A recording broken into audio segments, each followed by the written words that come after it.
Hello, everyone, and welcome to the Vegan Gym Live. We're the live stream where science meets plant power. I'm your host, Dr. Daphne Bascom, and we are so excited that you're here with us today. If you are a returning listener, thank you for joining us. And if you're here for the first time, we are so excited that you're taking a few minutes out of your day to jump in and listen to what we have to share. Because every episode, we dive into some of the science behind training, nutrition, because we want to make sure that you're getting the most out of your vegan lifestyle. And our mission is to empower you with information that will optimize your health, optimize your fitness, and help you live your best life as a healthy, fit vegan. So, we are going to continue with our special series for Women's Health Month. And this May, we are dedicating time to exploring and celebrating the various and diverse aspects of women's health.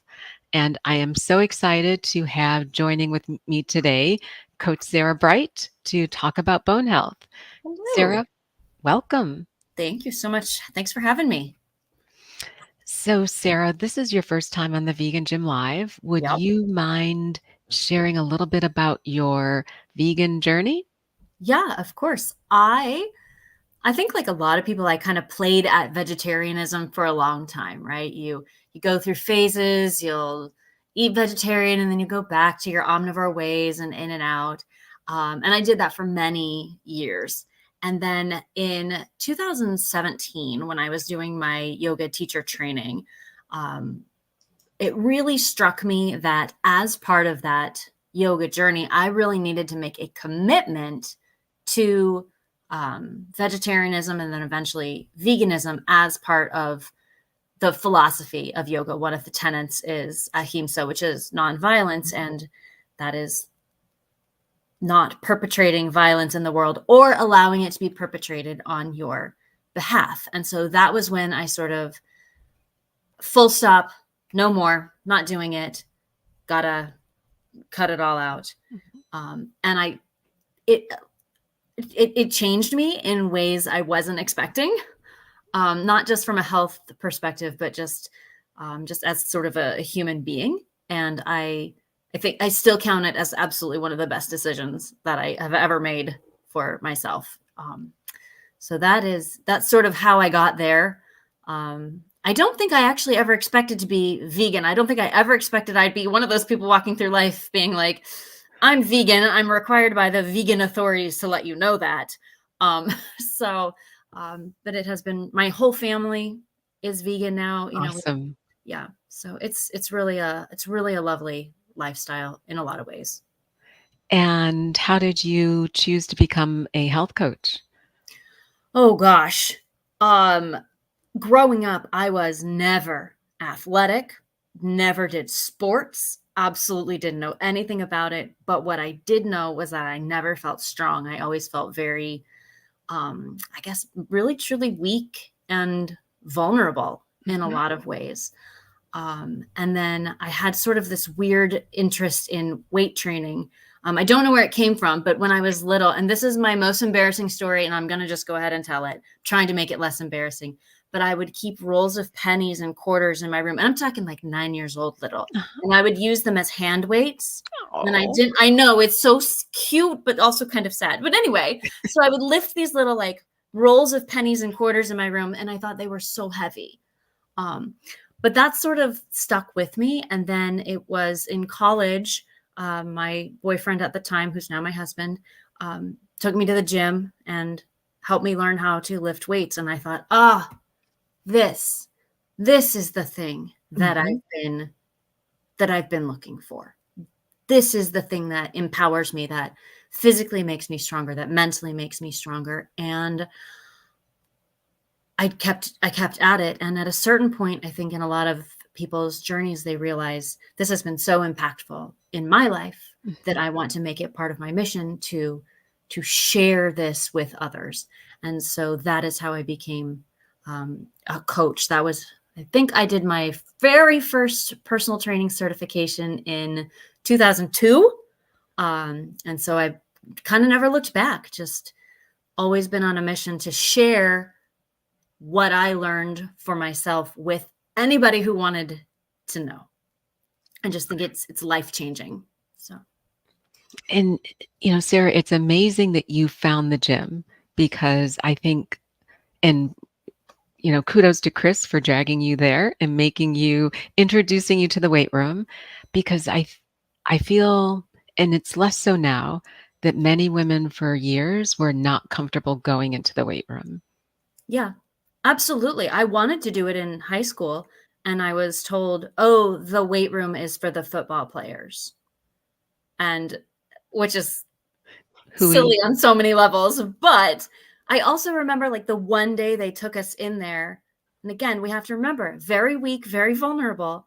They gave me an Olympic bar to bench press, and I was about 14 at the time, and I Oh couldn't move the gosh. bar. I couldn't move it, it was half my weight, and I do remember the PE teacher making fun of me, and I was another reason I think I became a coach, because I wanted to be a presence in people's lives that was encouraging when they looked for ways to become stronger, when they looked for ways to incorporate fitness, strength training into their lives. Could I be a point of uplift Mhm. instead of, Positivity. yeah, how can I contribute to them wanting to do it and feeling good about that choice, as opposed to how the first time I lifted an Olympic bar, or technically did not lift an Olympic bar, um, could But I? now you can. Now I can. So, And so, Sarah, we have been focusing this month on bone health, women's health in general, but because it's also National Osteoporosis Month, bone health has been key. And can you explain why bone health is important for women and maybe especially important for vegans, both from the time they're 14 trying to lift the Olympic bar until they're 94 and they're still trying to lift the Olympic bar? yeah.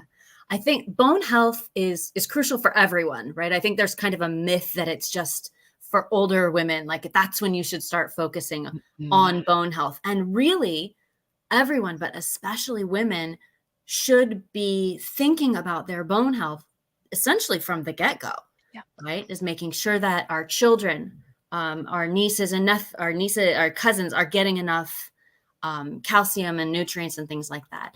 And I mean, bone mineral density loss is a significant issue. So as we age, if we haven't built up proper bone density in our youth, you're really fighting an uphill battle to Mhm. sort of get to a point where you have enough that you're not at such risk for fractures. And as we fractures are tough at any age, right? Yes. But as we get older, it takes longer to heal. Our bodies don't have the kind of resources that it takes to heal the bones. And so we just really want to be focusing on it. So, if you're 25 and thinking, I don't have to worry about that for another 30 years, that's not the case, because No. you're actively building your skeleton throughout your whole life. And so making sure that your plant-based diet reflects that need to build up the skeleton. I mean, your skeleton houses like 99% of your calcium stores. So if you're at half storage when you start fracturing things, you got a problem. Mhm.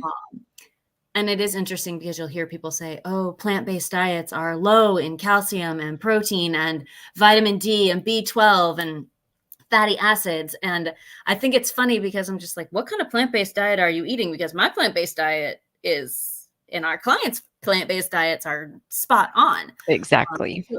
So it's about planning your diet well and having a healthy, well-rounded diet. And I think if people are concerned about nutrients, there are very high quality vegan supplements available.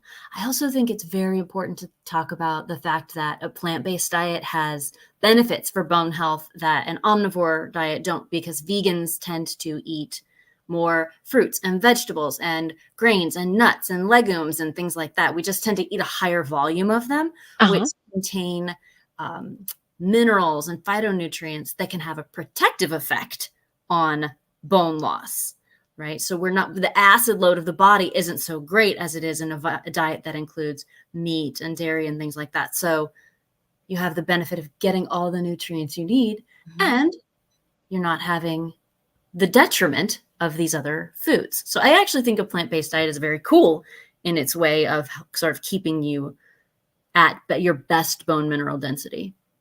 I would agree. And having, I don't know if you've had a DEXA scan, but my bones are very strong, so no deficits there. That's right. That's right. Yeah. But so, Sarah, you mentioned protein, and we can all break the myth about vegans not getting enough protein. You mentioned calcium, you mentioned vitamin D, which is actually a hormone, as we know. But what role, and you touched on what role they play, but can you expand on that a little bit and then also articulate a little bit more clearly for anyone who may be a little uncertain, where do I get my calcium, vitamin D, and protein in a plant-based diet? Yeah, of course. So, yes, vegans get plenty of protein. We can all rest easy. We can sleep well tonight. Had over 100 grams today already. we're doing okay. But so if you look at research from the International Osteoporosis Foundation, they talk a lot about protein and the need to have sufficient protein to build healthy bones. It's a lot about building bones as we age, like in our teenage years. But the need for that protein doesn't diminish as we age, and in fact, I would say in some cases it increases in our older years by preserving bone tissue and muscle tissue. By consuming enough protein, well, you preserve your bone, so that's helpful for preventing fractures. But preserving muscle mass is equally important because it helps protect the bone, but also you can, with muscle mass preservation, just being stronger and having more balance is going to prevent or help prevent some of the falls that lead to the bone fractures in the first place. So I think that's really important. I also think, sort of on an adjacent note, this is one reason we focus on protein consumption for particularly perimenopausal and menopausal women who have weight loss goals, because we don't want that weight loss to come from muscle. So when we eat the protein and we're preserving or sparing the muscle, we lose fat instead of protein. And we also keep our bones healthier by consuming plenty of protein.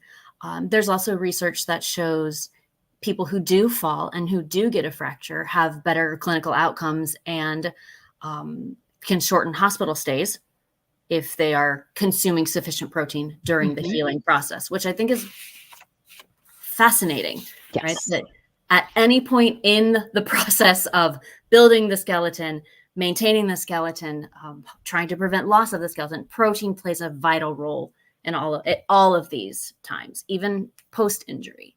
And vegans can get plant-based protein from beans and legumes, and lentils, chickpeas, black beans, kidney beans, all sorts of other beans, soy-based foods, tofu, tempeh, grains like quinoa have protein. Vital wheat gluten products like seitan have protein. There are a lot of plant-based protein sources. And again, I mean, it doesn't even require that much planning. I just named a ton of foods. You could just eat a variety of them throughout the day, and you would get quite a bit of protein throughout the day. If people are concerned, there are really high quality vegan protein powders you can put into your smoothies, and that, will give you a 20 to 30 gram a day boost, but you can do it with whole foods as well. So that's No, and Sarah, thank you for covering that, because I still think the myth is out there. Oh yeah. And it's helpful to, because I know our clients, for me, hitting 90 to 120 grams of protein, even without protein powder, it's doable. Yeah. Yeah. And delicious. And delicious. And so can we talk a little bit about calcium too? Yes. That's Because the famous one. yeah, I would agree. I would say calcium is like the all-star of bone building. That's one we always think about. And it does have to be adequate in your diet for the protein to do its work, right? These things they work together. nothing really functions in a vacuum in our bodies. And so we got to make sure that we've got a nice balance. But calcium is a major building block of the skeleton. And the amount of calcium that we need varies throughout the stages of our lives. We need plenty when we're younger, and that's because we're literally growing bone, right? That's how we get taller. That's how we grow into full-sized adults, is because our bones get longer and broader and things like that. And so we need lots of calcium because we need the raw building blocks of building that. And then kind of in mid-age, we get a nice steady, like men and women, 1,000 milligrams of calcium a day is the minimum recommended. You can do more. And then when we get to about 50, at that point, yes, women's need for calcium goes back up. But for men, it stays the same. But for women, it goes back up because as our estrogen levels decline, we're less able to sort of hold on to the calcium that we have. And so we need to have a little bit higher dietary intake. So I think that's partly to be blamed for the myth that bone density is something for older women to worry about because they talk about calcium, but it's really just you need a little bit. You need a little bit more. And I do think the dairy industry has done a terrific job. Of making course. us think that that You need milk. we must have milk, that's the only place to get calcium in the whole wide world, right? They like massive dairy budget. Big kale isn't like spending lots of ad dollars on get your calcium from kale, but that's a really good plant-based source of calcium. Yes, it's just not true. So you can get kale, green vegetables like broccoli or bok choy, even some fruits have calciums, oranges, apricots, dried figs, all of these delicious things, nuts, especially almond. A lot of your tofu-based soy-based products, tofu, have calcium in them. Natto, edamame, a cup of edamame has 25% of your calcium needs for the day, and that's an appetizer. So there's lots of ways to get plenty. I mean, at least it's an appetizer for me. I know it comes to share, and I'm like, that's actually just no. So yeah, lots of places to get calcium. Also, a lot of your plant-based milks are vitamin D fortified, right? Fortifying milks with or calcium fortified, right? They're calcium. They are also vitamin D fortified, but they're calcium fortified to the same extent that dairy products are. Even some juices now will have calcium. So there's plenty of different ways. And again, if you're concerned or you want that insurance policy, there are vegan-based calcium supplements that are high quality and do a good job if you're nervous. So lots of ways to get your calcium in from vegan sources. But what I'm hearing is if you're having a diverse set of vegetables on your plate, if you're hitting your plant points, you are probably getting your calcium for sure, and your protein. And I think that's really interesting about plant-based sources. The protein and the calcium tend to go together in a lot of times. We were talking earlier about how they work together. Well, they come together in a lot of these foods, which is just nature really looking out for us, isn't it? So Mother Nature is smart. Right? When talking about Mother Nature, so, this time of year, now that we're actually taking off some clothes, at least in the Northern Hemisphere, and getting some sunshine again, am I getting enough vitamin D when I'm out on a run? Should I get my vitamin D tested?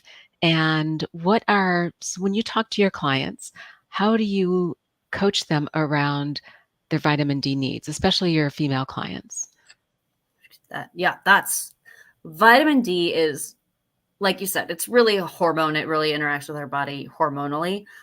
So it's really fascinating. And I guess the answer is, are you getting enough vitamin D out on your run? The answer is, it depends. Everybody's favorite answer.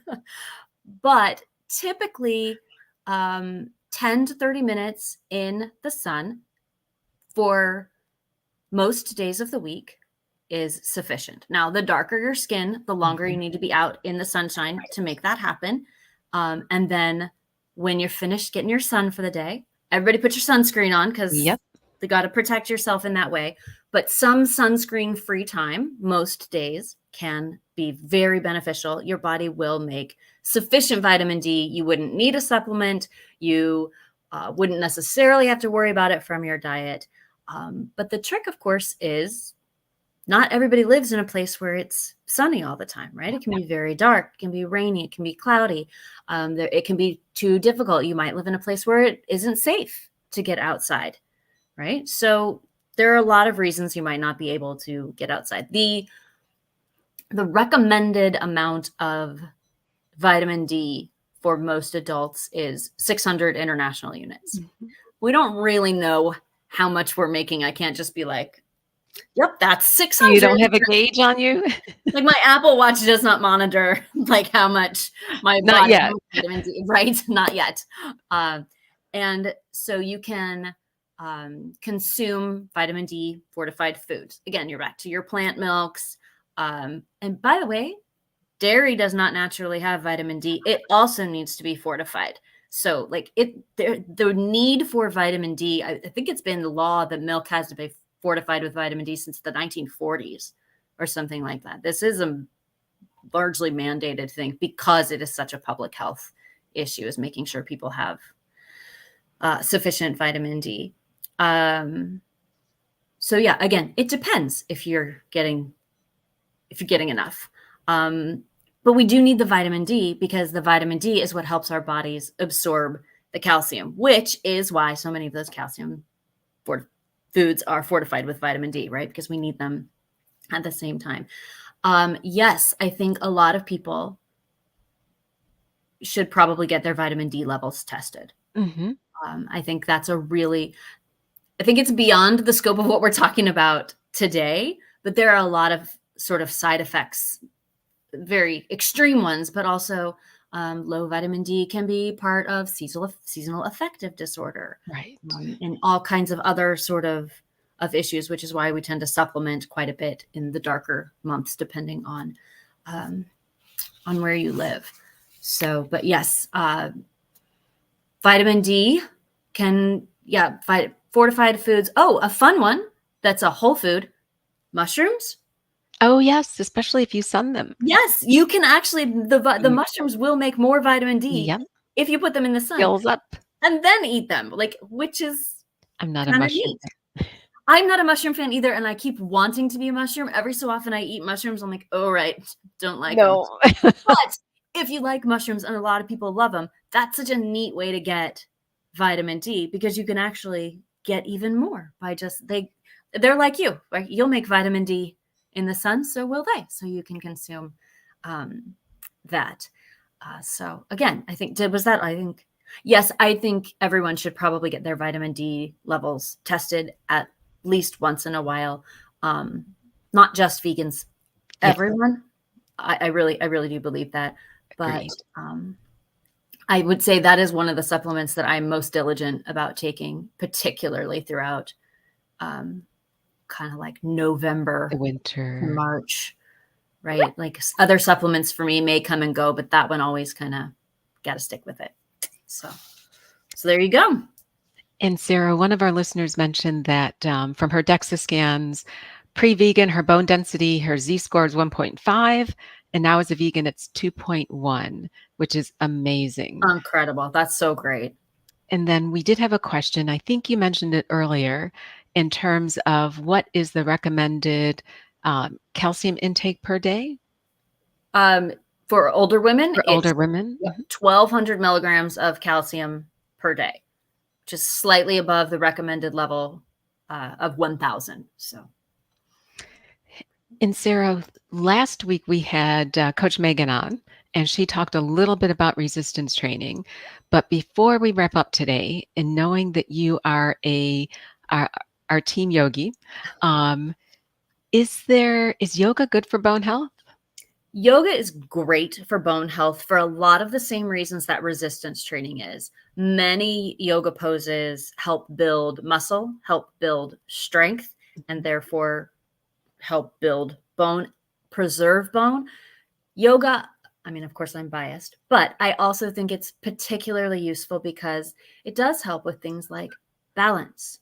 It helps with things like learning to, um, I mean, even putting your hands on the mat, like it's different kinds of weight bearing exercise. Not that we have to all be doing flying crows or handstands or anything like that.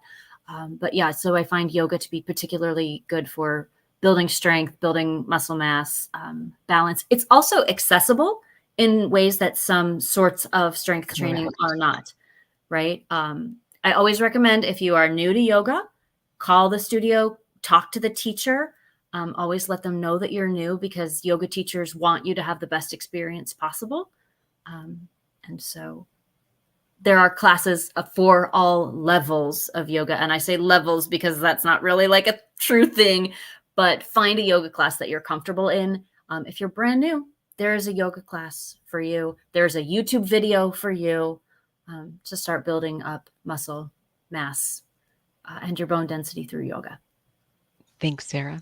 And because I don't think people think about yoga as a form of resistance that can help strengthen their bones. Yeah. And one last question in the chat before we wrap up today, which is it more difficult for women to heal their bones post-menopause? Short answer, yes. And it is. We talked about it a little bit earlier. We just don't have the resources that we did when we were younger. But that's not to say it's impossible, just Exactly. that it might take a little bit longer.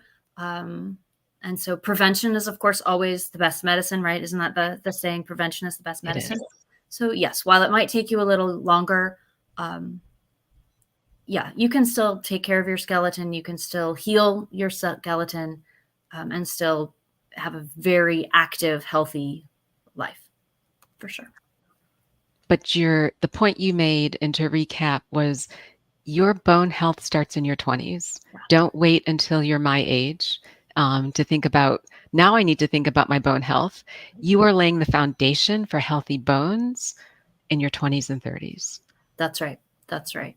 And so if 20s and 30s have passed for you as they have for us, Daphne, I know. yeah, which is fine. I'm actually happier now than I ever was then. I would agree.